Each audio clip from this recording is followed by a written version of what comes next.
going to be looking at the effects of crime on the news media, in fictitious media, and also the effect that those media sources have on crime itself. So, sort of kind of a chicken and the egg exploration here. So we have a love-hate relationship with crime.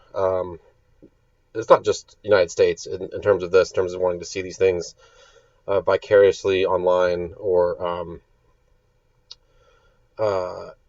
in the news, reading about it, things like that. We're fascinated by crime, but we want to see it stopped on the streets. The most frequent news stories are about crime.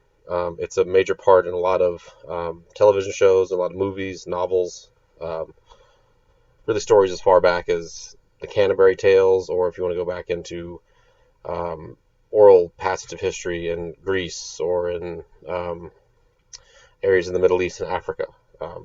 Crime is something that sort of stands out. The news media serves as a major source of information about crime and justice, whether that's an online source, whether that's YouTube videos that are posted by various news outlets.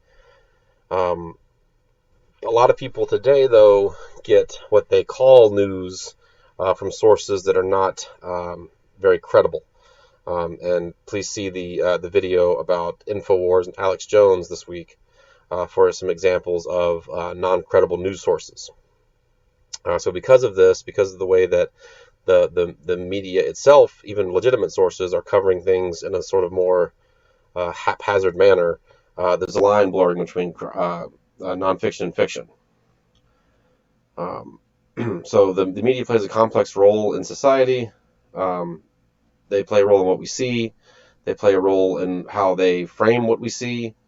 Play a role in the political ideology.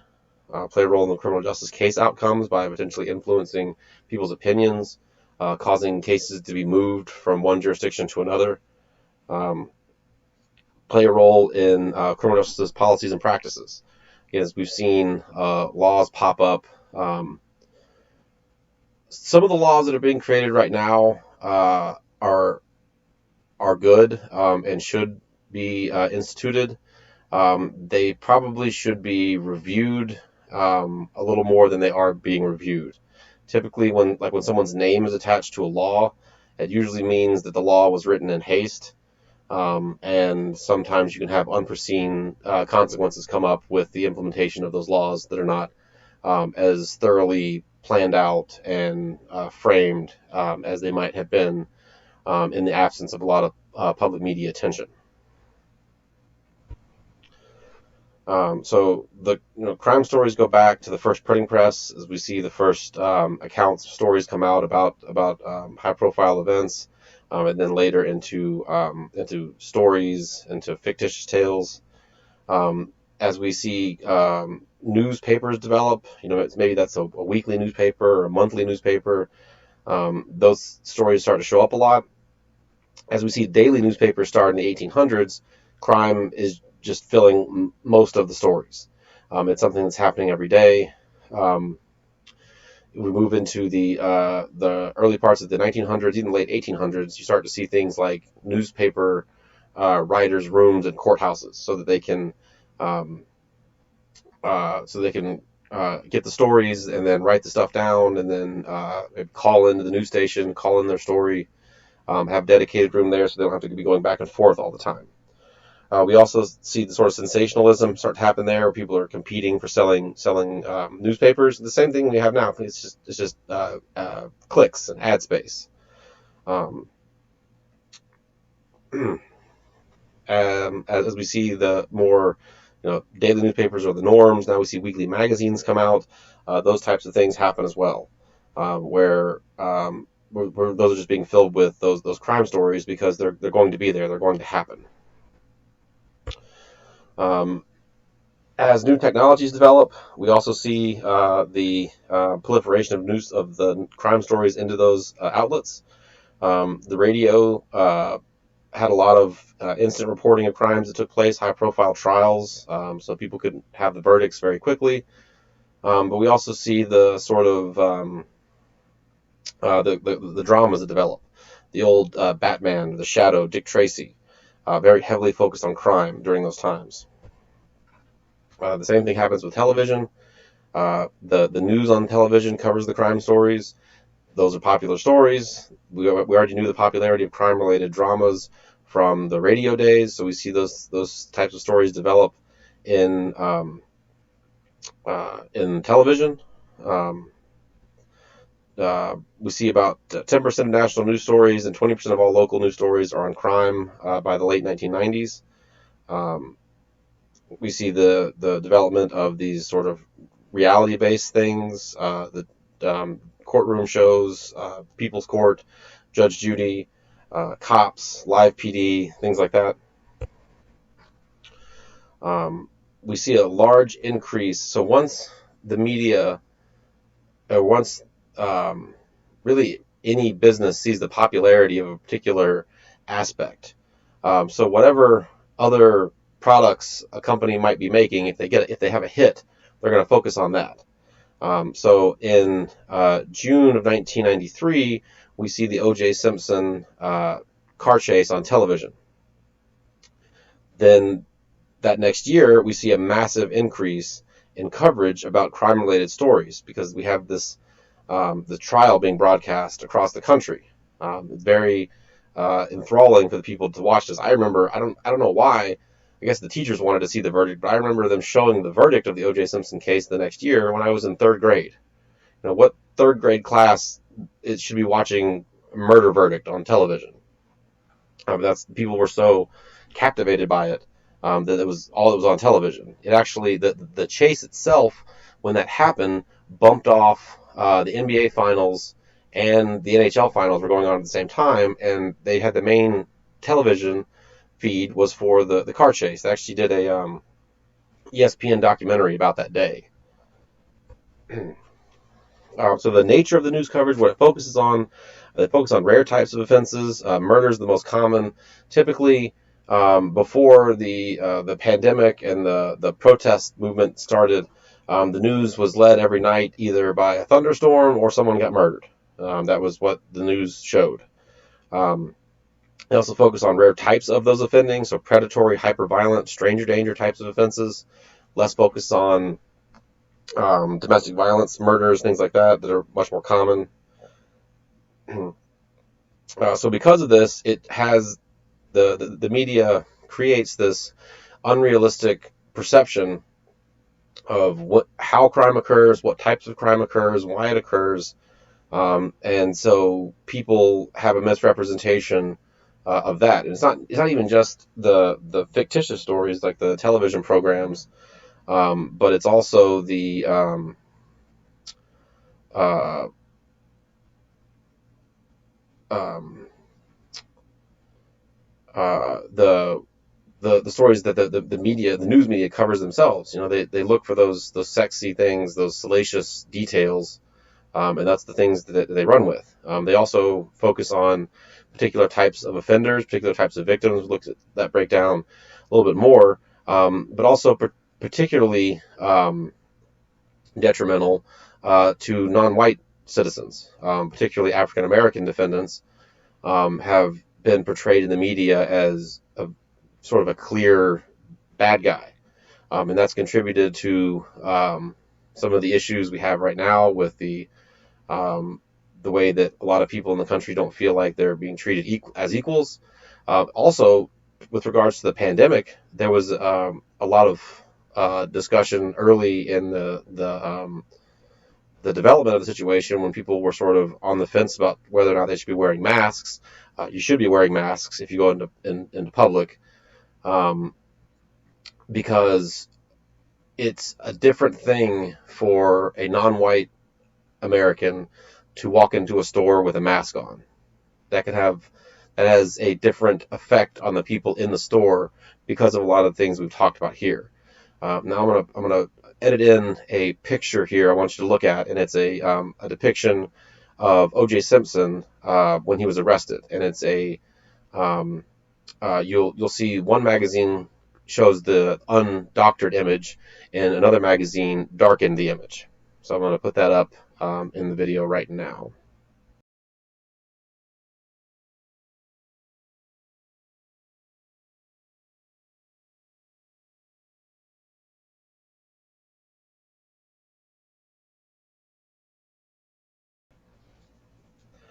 To those points, the news often looks for innocent or pure victims, affluent young white females. That's not the most common victimized group. The most common victimized group are non-white males. But as we look at crime victims in the news, almost a third of victims in the media coverage are white females. When you add white males into that, you see, was it 58% of all crime victims that they show in the media are white, basically.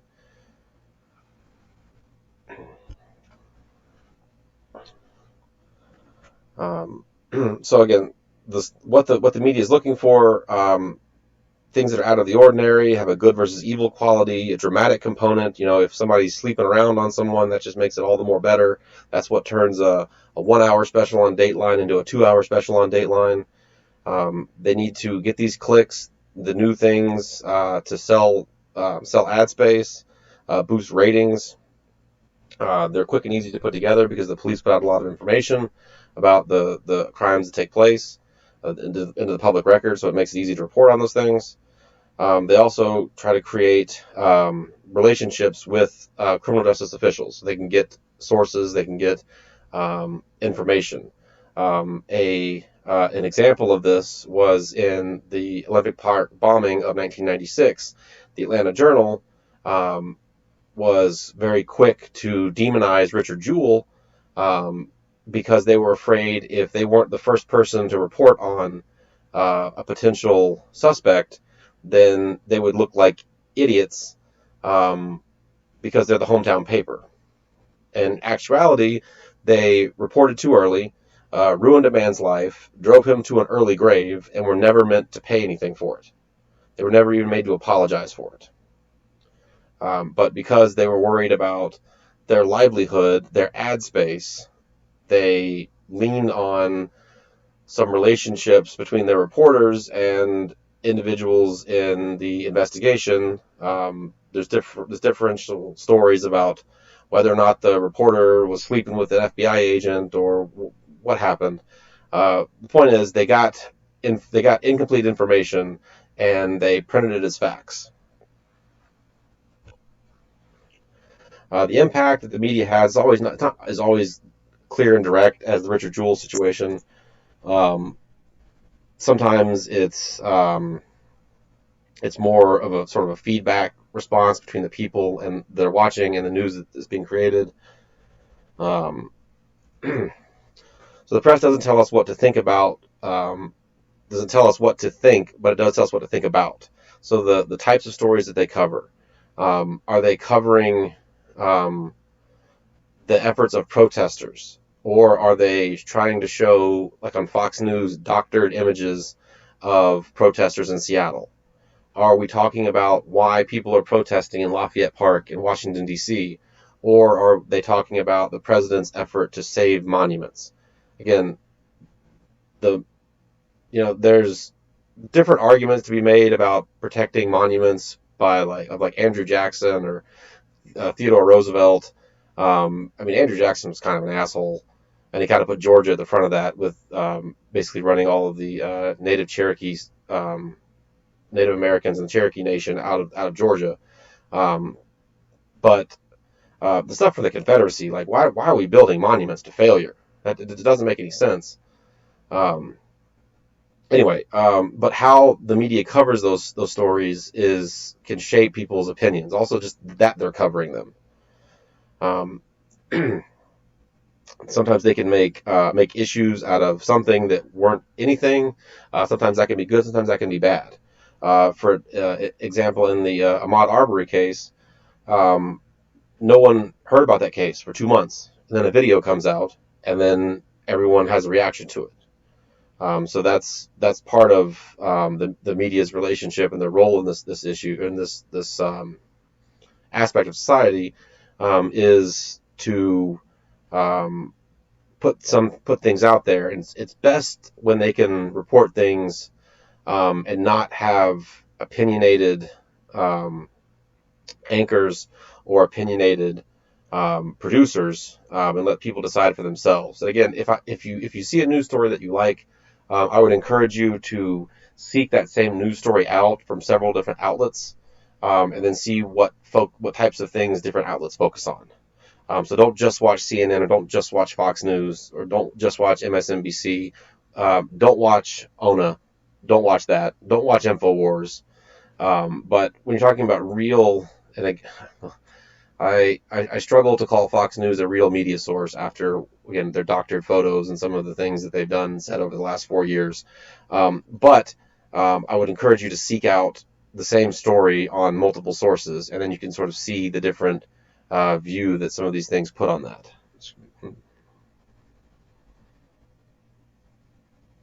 Okay.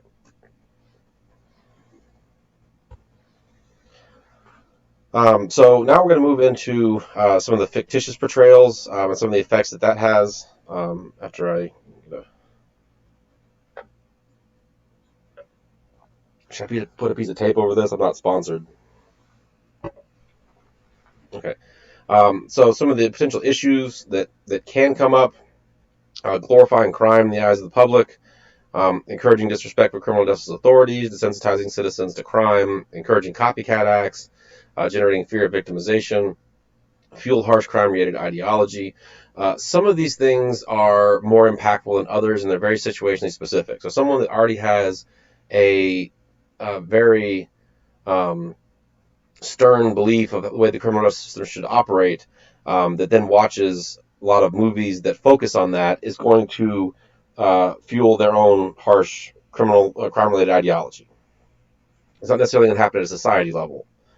Also, generating fear of victimization is more of an issue with real events. So some people get worried, after Silence of the Lamb comes out and wins the Oscar for Best Picture. More people were worried when the Son of Sam killer was killing people in New York City, or when the Zodiac killer was killing people in San Francisco. So it's more it's more focusing on the real life. Typically, the things that scare people in movies aren't even really um, in line with what happens in reality. Like, more people, I think, have been scared out of the water by Jaws, that film, than crime related stories. Also, the issue of copycats is typically the other way around. Typically, people that write for movies and television aren't that creative. They see something or they read about something, and then they put it into the story. It's not that people are copy. So then people aren't copycatting the media, or the fictitious media portrayal. They're actually copycatting something that's already happened. Three main genres that we're going to talk about: police dramas on television. That just basically means, when I say dramas, it means police shows. It could be comedy. We'll talk about some of those things in a second. Reality-based shows, which has a big update in 2020, and then feature films. So types of police dramas: Cops is the action heroes. Starsky and Hutch, Miami Vice. They made a Lethal Weapon show for a couple years, until the one of the main actors was directing and created unsafe working conditions, and they canceled the show. It was a mess. Anyway, as crime fighting hero, sometimes it's a little bit funny, fighting bad criminals, sometimes having to work around the system, things like that. Issues where cops are social workers. Cold Case is one of the more recent ones of that, where they're looking at cases that the regular police aren't doing. Private eyes as cops, working with the police. Sometimes they're ex-police, things like that. The civilian sleuth, where you have someone that's not really a private investigator. Maybe they're doing other work, and they just sort of keep getting roped into these police investigations. Much like Murder, She Wrote, that woman was the angel of death.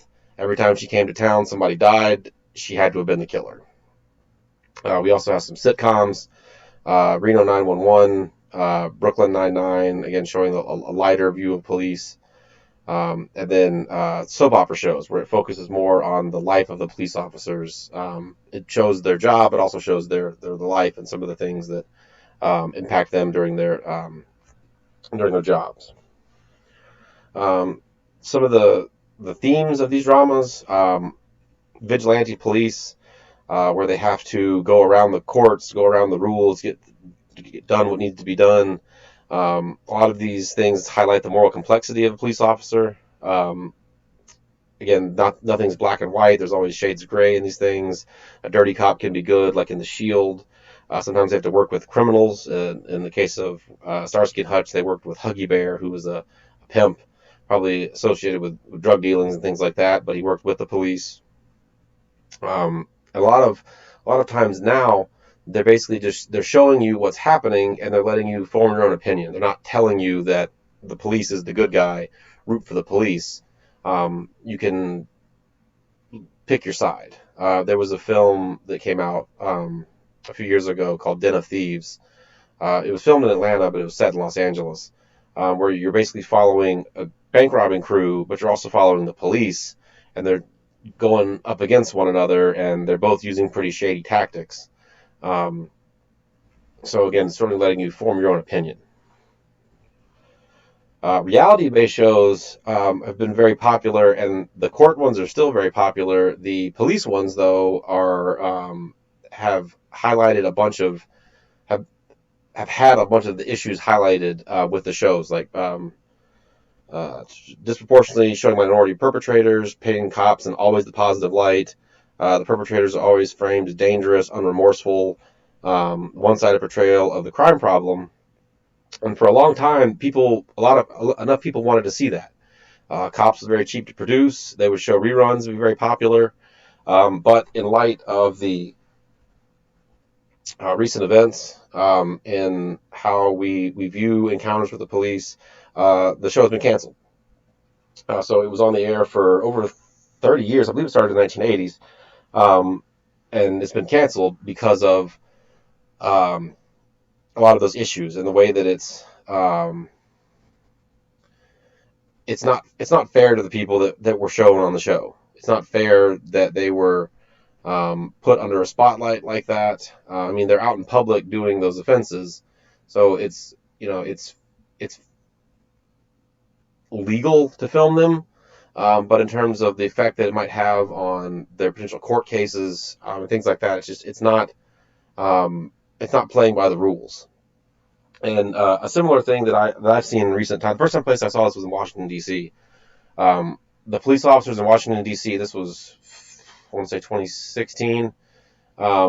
They have basically running lights on the car. The top two lights on the far side of on the far side of the lights on top of the car are blue lights that are always on, so you can see when the cops are driving around. They're not hiding. And I've seen Atlanta police start to do that as well. I think it's a very good idea. It's a very fair idea, letting people around that the police are there. So the cop show was a lot of times ambushing people, putting a camera in somebody's face that's high on methamphetamines or that's blackout drunk, is not the best way to build a relationship between the police and the community. So crime films, again, the evolution has sort of mirrored the police dramas as we've um, developed our understanding and our perception of the police. Those roles change. The films focus on high-profile themes: serial killers, police corruption, drugs.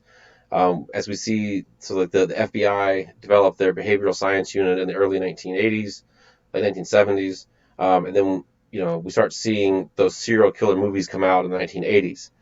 People start writing books about those types of crimes, then they get made into film. Much like really kind of peaked with Silence of the Lambs, 1991, winning the Best Picture. But that book is actually a sequel to a book called Red Dragon, which was made into a movie called Manhunter a few years before Silence of the Lambs. It was later made into a movie called Red Dragon after they had done all the other things that they could with the character.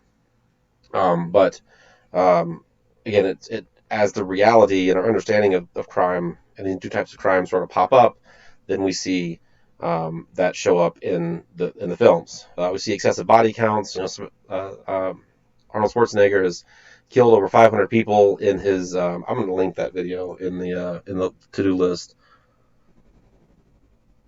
I'll link both the video with the commentary and without the commentary. The commentary again is a little blue, so not safe for work. But So you'll have the option to watch it with commentary without it. You don't have to watch it. It's not going to be on the exam. It's just a video of Arnold Schwarzenegger killing 500 people. But again, showing the excessive body count, the idea of super cops versus brilliant criminals. What they've done to try to look at some of these things, the types of studies they've done on these, content analysis, looking at actually what's in there, looking at the film world versus the real world, then the effects it has on people, then also some experimental studies looking at audience response, things like that. So the content analysis has shown that about 1 in 5, 20% of films since 1950 revolve around crime as a major plot point. The volume of violence has gone way up. That's more due to the artificial restrictions on violence before like 1969, 1970 with the Code era. And then we've seen once we see the development of the rating system, R, NC-17 or X unrated films are going to have more violence than the rated versions. Some of the things that show up a lot in these, though, are offenders as pros, judges as liberals, cops as hardworking do-gooders that are sort of just being affected by the system. The major time periods we have here, the serial good guys and bad guys, you clearly know who the good guy, who the bad guy is. Even in a movie like Touch of Evil, where one of the police officers is an old drunk, it's still clear who the good guy and who the bad guy is. We see that sort of change. We see Dirty Harry when the police are sort of having to work against the system, or they're having constraints put upon them. The rights of the accused, things like that. We see moving to the conservative era, the crime control era. Remember the political climate at the time, and basically, cops are the good guys. They're going against these, hard ass bad guys, crazy organizations, and just about every time the police win. The Beverly Hills Cop movies, everything Sylvester Stallone did in the 1980s. The good guys are always winning in those instances. When we move into the 1990s, really to the current time, that's when you start to see that, dual portrayal. What I talked about with Den of Thieves, when you're looking at the two sides. That same thing happened in the movie Heat. You're following the bank robbers, you're following the police officers. And they show them in complex ways. So if you've ever seen the movie Heat, Al Pacino's character acts fairly strange throughout the film, and that's because when they were filming it, there was a subplot that he was supposed to be doing cocaine the whole time. They eventually, when they went to release it, they cut out that subplot about the cocaine, but he played the movie like that because that's what they were doing when they weren't doing cocaine when they were filming. Well, I don't know what they were doing when they were filming it, but the character was supposed to be on cocaine while they were filming it. So that's the way that the character was acted, but that you didn't get that information in the final cut of the film. Some of what the cultivation studies have shown, heavy crime television viewers compared to light viewers tend to be more distrusting, more alienated and gloomy, overestimate the nature and extent of crime, more fearful, more supportive of the police, more punitive. But again, a lot of that was there before, and they sort of gravitate towards those news sources, toward those fictitious reports that are going to reinforce their behavior that they already, or their mindset that they already have. Young viewers can be particularly impressionable. Again, it's a combination of things in the real world with what people watch in film, what they seek out, but that there are some issues with that. So you have this thing called the O'Reilly factor, where people that are attracted to these types of news stories, these types of movies, are already fearful and potentially vindictive people, having that personality, those mindsets. And the movies don't create that, but the self-selecting of a particular type of media will reinforce that. And again, you see that when you look at the InfoWars. If all you ever watched for a news source was InfoWars, you might think that the world, as screwed up as it is, as miserable as all of our lives are now, you might think it's even worse, because that's what is going to keep people coming back for clicks. If someone feels that the world is crumbling around them and the only bastion of sanity they have is their one news source, they're going to keep coming back to that. So again, this is sort of looking at the feedback loop, similar to the way the political system has this back and forth with crime. The media has the same thing. It contributes partly, but it also is beholden to it. So again, we'll look at some of the other systems and the way that it plays out as the semester goes along. Just make sure to watch the videos linked in the to-do list this week. There are going to be several of them, but they are worth it. Also, again, if this is summer 2020, take your test this week.